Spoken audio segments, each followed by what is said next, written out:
दलितों को मंदिर के अंदर घुसने का अधिकार नहीं देंगे और आप हिंदू राष्ट्र बनाएंगे। इनसे कोई पूछे कि जिस आप हिंदू राष्ट्र की मांग करते हैं, जिसमें आप हिंदू राष्ट्र के लिए बोलते हैं, और आप जो कहते हैं कि मुसलमान टाइट हो रहे हैं, पहले जाके अपने पता करो भैया, जीजाओं को पता करो कि कौन कहाँ है, उसके बाद आप बात करना। ये मुल्क सभी का है और ये मुल्क को इसीलिए डेमोक्रेटिक कंट्री यानी लोकतांत्रिक देश कहा गया है। और इस लोकतांत्रिक देश में किसी को पूछने की जरूरत नहीं है कि किसका मुल्क है। नहीं, बाबा साहब भीमराव अंबेडकर एक समान अधिकार और एक समान संविधान सबको प्रदान करा के गए हैं। और अगर कोई भी आकर यहाँ पर भौंकेगा कि हमें ये राष्ट्र चाहिए, वो राष्ट्र चाहिए, तो उसकी यहाँ पर भौंकने वाली हरकत हरगिज नहीं चलेगी। और अफगानिस्तान वाले से, तालिबान से पूछे, भैया हिंदू राष्ट्र बना रहे हैं, आपको भी जोड़ने के लिए आए हैं, तो तालिबान अपनी तोप को लहरा रहा है, लो जी लो, आपका बन गया अखंड भारत। हिंदू राष्ट्र बनना है, मुसलमान टाइट हो रहे हैं। कल को कोई कहेगा मुसलमान राष्ट्र के लिए, कोई कहेगा सिख राष्ट्र के लिए, कोई कहेगा ईसाई राष्ट्र के लिए, पूरे देश का बंटवारा कर देंगे आप तो ऐसे ही। एक मिनट अंजना जी, एक मिनट अंजना जी, नहीं आप इन्हें चुप करा दी। मोदी जी पूरे देश के प्रधानमंत्री, नहीं अंजना जी आप इन्हें समझा दीजिए,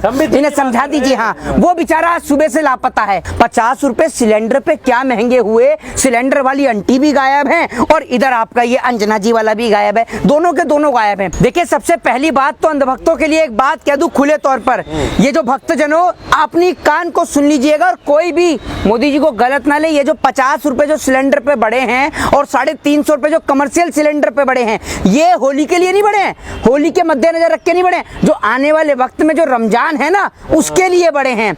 50 रुपए सिलेंडर महंगा हुआ है इसलिए ताकि मूल्य टाइट रह सकें। ये बात आप समझिएगा भक्तों से, भक्त ही आपको समझा सकते हैं। देश के अंदर महंगाई, और सबसे बड़ी बात, सिलेंडर सर पे रखने वाली आंटी तो आज लापता है।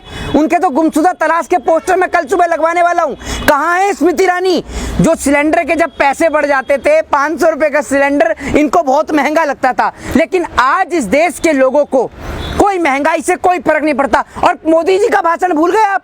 मोदी जी क्या बोलते थे? जो प्रधानमंत्री हैं वो महंगाई का माँ बोलने के लिए तैयार नहीं है। और मोदी जी, आप तो महंगाई का माँ क्या, आप तो आ माँ ना कुछ भी नहीं बोल सकते, क्योंकि आप तो बोलते टेलीप्रॉम्प्टर देख के हैं। आपका टेलीप्रॉम्प्टर बंद तो आपकी जबान बंद, ठीक है ना। अभी देखिए, मोदी जी का नाम लिया तो इस बेचारी का माइक भी हिल गए। ये देख लीजिए, यही हालत है पत्रकारों की इस देश के अंदर। दूसरी बात यह कि जिस तरीके से देश में बेरोजगारी और महंगाई बढ़ रही है, लेकिन इससे कोई फर्क नहीं पड़ता। आपको लगता है कोई फर्क पड़ रहा है? हिंदू राष्ट्र बनना है, मुसलमान टाइट हो रहे हैं। अभी ये जो सिलेंडर आएगा, ये 50 रुपए महंगा सिर्फ मुसलमानों के लिए हुआ है, हिंदुओं को तो मोदी जी फ्री में बंटवा रहे हैं। ब्राह्मणों को क्या दिक्कत है हिंदू राष्ट्र से? जी, ब्राह्मणों को क्या दिक्कत है? नहीं, एक बात आप मुझे बताइए, क्या इस देश के ब्राह्मण बाबा साहब भीमराव अंबेडकर के संविधान में भरोसा नहीं रखते? आप मुझे एक बात बताइए, क्या देश के संविधान निर्माता बाबा साहब भीमराव अंबेडकर ने संविधान सिर्फ एक व्यक्ति के लिए बनाया था? उन्होंने तो सभी के लिए संविधान बनाया था। और इस संविधान में जितना अधिकार उन्होंने ब्राह्मणों को दिया, उतना शूद्र को भी दिया, वैश्य को भी दिया, क्षत्रियों को भी दिया है, सबको एक समान अधिकार दिए। तो हम लोग, चाहे ब्राह्मण हो, चाहे शूद्र हो, चाहे वैश्य हो, चाहे क्षत्रिय हो, हम सब लोग तो इस देश को संविधान से चलाना चाहते हैं। आप नहीं चाहते हिंदू राष्ट्र? नहीं, क्यों चाहते? हम तो नहीं चाहते। इस देश के अंदर, अगर आप एक बात मुझे बताइए, इस देश के अंदर कोई व्यक्ति आज कह रहा है कि हिंदू राष्ट्र के लिए, कल को कोई कहेगा मुसलमान राष्ट्र के लिए, कोई कहेगा सिख राष्ट्र के लिए, कोई कहेगा ईसाई राष्ट्र के लिए, पूरे देश का बंटवारा कर देंगे आप तो ऐसे ही। आप तो पूरे देश का बंटवारा कर देंगे। दूसरी बात यह है कि 24 घंटे कौवे की तरह काएं काएं काएं काएं करने वाला नहीं। एक मिनट अंजना जी, एक मिनट अंजना जी, नहीं आप इन्हें चुप करा दी। मोदी जी पूरे देश के प्रधानमंत्री, नहीं अंजना जी आप इन्हें समझा दीजिए, इन्हें समझा दीजिए। हाँ, वो बेचारा आज सुबह से लापता है। मुझे तो लग रहा है आज वो अस्पताल पहुंच गया होगा इलाज करने के लिए, क्योंकि OMGC में डायरेक्टर भी है, क्या पता OMGC में पहुंच गया हो। वो आज सुबह से ही लापता है, टीवी पे ही नहीं दिख रहा। 50 रुपए सिलेंडर पे क्या महंगे हुए, सिलेंडर वाली आंटी भी गायब है और इधर आपका ये अंजना जी वाला भी गायब है, दोनों के दोनों गायब हैं। टीवी चैनल वालों को ऐसा सुध खोदी, लेकिन टीवी चैनल वालों पे कंटेंट बहुत है। टीवी चैनल वालों के पास इतना कंटेंट है, और मोदी जी के पास तो समय ही समय है। मोदी जी चर्चा किस पे करते हैं? वो मुझे भस्मासुर कह रहे हैं, उन्होंने मुझे गाली दी। अरे भैया, एक बात आप मुझे बताइए, कौन देश के प्रधानमंत्री को गाली देता है? कोई भी गाली नहीं देता। लेकिन प्रधानमंत्री मोदी जी चर्चा करते हैं तो सिर्फ किस पे करते हैं? आपको पता है कि वो मुझे गाली दे गए, उसने मुझे भस्मासुर कह दिया, और वो आ जाएंगे अपने मन की बात लेकर। महंगाई पर कोई चर्चा नहीं। एक बात आप मुझे बताइए, बड़े बड़े घरों के अंदर गैस सिलेंडर नहीं है आज की डेट में। बड़े बड़े घरों के अंदर जो है वो पाइपलाइन लग गई है गैस की। ये जो सिलेंडर है ये आज गरीब घर के अंदर है। आपने गरीब घर के अंदर पहले तो आपने दिन प्रतिदिन सिलेंडर को महंगा किया। 500 का सिलेंडर आज 1103 रुपए का सिलेंडर हो गया, लेकिन कोई इस देश के अंदर बोलने के लिए तैयार नहीं है। सिर्फ एक चीज लोगों को दिखाई जा रही है कि मुसलमान टाइट हो रहे हैं। ये नहीं पता बीजेपी वाले मुसलमानों को टाइट टाइट कर करके अपने घर में दमाद बना बना कर लेकर आ रहे हैं, वो इनको नहीं दिख रहा। इनसे कोई पूछे कि जिस आप हिंदू राष्ट्र की मांग करते हैं, जिसमें आप हिंदू राष्ट्र के लिए बोलते हैं, और आप जो कहते हैं कि मुसलमान टाइट हो रहे हैं, जरा ये तो बताइए कि शाहनवाज हुसैन कौन सी पार्टी का नेता है? जरा ये बताइए। मुख्तार अब्बास नकवी कौन सी पार्टी का नेता है? जरा ये तो बताइए। तो ये भी पता चला धीरेन्द्र शास्त्री के जीजा भी मुसलमान बताइए, बताओ बताइए। नई नई खबरें निकल निकल कर आ रही हैं। और ये देखिए, घर में नहीं खाने को चलिए अम्मा बुनाने को, ये वाला हिसाब हो रहा है। अपना पता नहीं है। नहीं, ये तो हिंदू राष्ट्र बना रहे। मैं वही तो कह रहा हूँ, पहले जाके अपने पता करो भैया, जीजाओं को पता करो कि कौन कहा है, उसके बाद आप बात करना। दूसरी बात, ये कैसा हिंदू राष्ट्र बनाएंगे? दलितों को मंदिर के अंदर घुसने का अधिकार नहीं देंगे और आप हिंदू राष्ट्र बनाएंगे? हैं? आप इस देश के अंदर जब चुनाव आता है तो आप कहते हो कि दलितों को अधिकार मिलेगा, सब हिंदू हैं, सब फिर चिल्लाते हैं। कुछ लोग इस देश के अंदर निकल निकल के आते हैं, प्रकट हो के आते हैं कि सीने से बड़ी छाती नहीं होती और हिंदू से बड़ी कोई धर्म से बड़ी कोई जाति नहीं होती। और जैसे ही चुनाव खत्म, उसके बाद फिर यही कि भैया मैं ब्राह्मण, मैं शूद्र, मैं वैश्य, मैं क्षत्रिय। अरे आपका ब्राह्मण, आपका शूद्र, आपका वैश्य, आपका क्षत्रियपना तब कहाँ चला गया था? जब अंग्रेजों ने आपको गुलाम बनाया था, बिठा दिया था।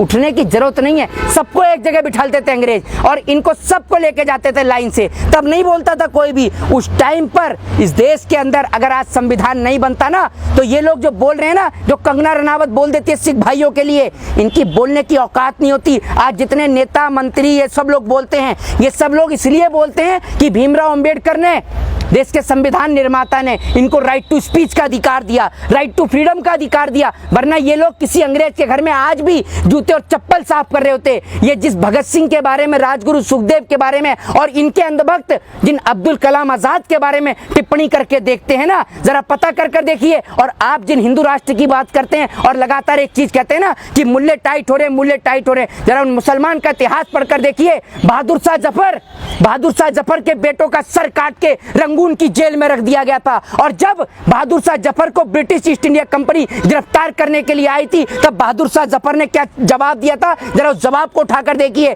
पढ़ के देखिए अशफाकुल्लाह खान के इतिहास को। आप सवाल खड़ा करते हैं ना लगातार कि कौन है मुसलमान और ये घुस के आ गए इस देश के अंदर, क्या योगदान है?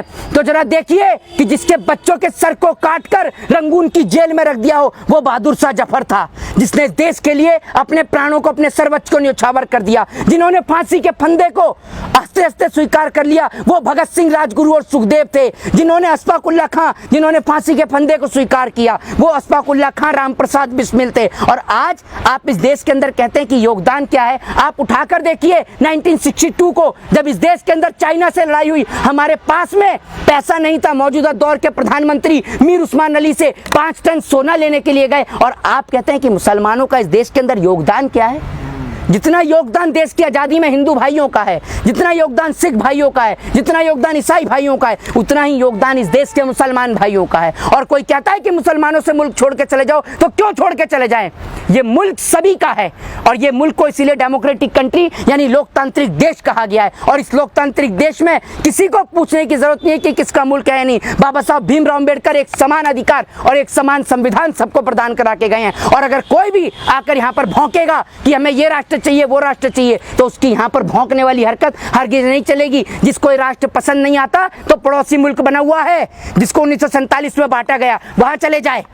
पाकिस्तान में जैसे कहते हैं ना मोदी जी कि पाकिस्तान चले जाए, हम कहते हैं जो आपकी ये मांग कर रहे हैं चले जाए पाकिस्तान। ठीक है, इतना शौक है इन्हें हिंदू राष्ट्र बनाने का, तो जाकर एक बार घूम के आए जरा अफगानिस्तान, और अफगानिस्तान वाले से तालिबान से पूछे, भैया हिंदू राष्ट्र बना रहे हैं, आपको भी जोड़ने के लिए आए हैं। तो पता चला हिंदू राष्ट्र बना तो अफगानिस्तान में शाम को आप घूमने जा रहे हैं फैमिली के साथ में इंडिया गेट पे, तो तालिबान अपनी तोप को लहरा रहा है, लो जी लो, आपका बन गया अखंड भारत। तो जो आप बोलते हैं ना, उस बात का कोई तर्क और कोई तथ्य नहीं है। तो पहले आपके पास तथ्य होना चाहिए, तर्क होना चाहिए। कोई भी सोशल मीडिया पे आके कुछ भी भौंकने लगता है। अरे माना बोलने पे सरकार ने टैक्स नहीं लगाया, गैस सिलेंडर पे लगा दिया टैक्स, पैसे निकालने पे टैक्स लगा दिया, एजुकेशन पे टैक्स लगा दिया, लेकिन इसका मतलब ये थोड़ी कि आप जो मर्जी बोलेंगे। आप कैसे होते कौन है इस देश के अंदर किसी को ये राइट देने वाले, और आपको परमिशन किसने दी है? देश के कानून मंत्री क्या कर रहे हैं? देश के कानून मंत्री को इनके ऊपर कार्रवाई करनी चाहिए कि एक व्यक्ति सरेआम देश के अंदर आंतरिक दंगों को बढ़ावा दे रहा है। ये आंतरिक दंगों की ही बात है, सीधे तौर पे आंतरिक दंगों की बात है। आप कैसे हिंदू राष्ट्र की बात कर रहे हैं? एक बात आप मुझे बताइए, एक और आप कहते हैं कि भैया गौ रक्षा के नाम पे 2 युवकों को मार दिया गया। मैं कहता हूं आपसे सरेआम खड़े होकर, अगर आपको गाय क्या आपको लग रहा है कि भैया गाय को जो है इधर से उधर भेजा जाता है, गौ तस्करी की जाती है, तो आप गौ को राष्ट्रीय पशु घोषित कर दो। लेकिन राष्ट्रीय पशु कैसे घोषित करेंगे? राष्ट्रीय पशु इसलिए घोषित नहीं कर सकते क्योंकि बीजेपी का नेता खुद ही कहता है मैं बीफ खाता हूं, ना इससे मेरी पार्टी को कोई आपत्ति, ना मुझे आपत्ति। अब आप सोच लीजिए कहां से करेंगे राष्ट्रीय पशु घोषित? अगर राष्ट्रीय पशु गाय को ये घोषित कर दे तो भाई साहब इसका विरोध कोई मुसलमान नहीं करेगा, इसका विरोध ये बीजेपी वाले ही करेंगे।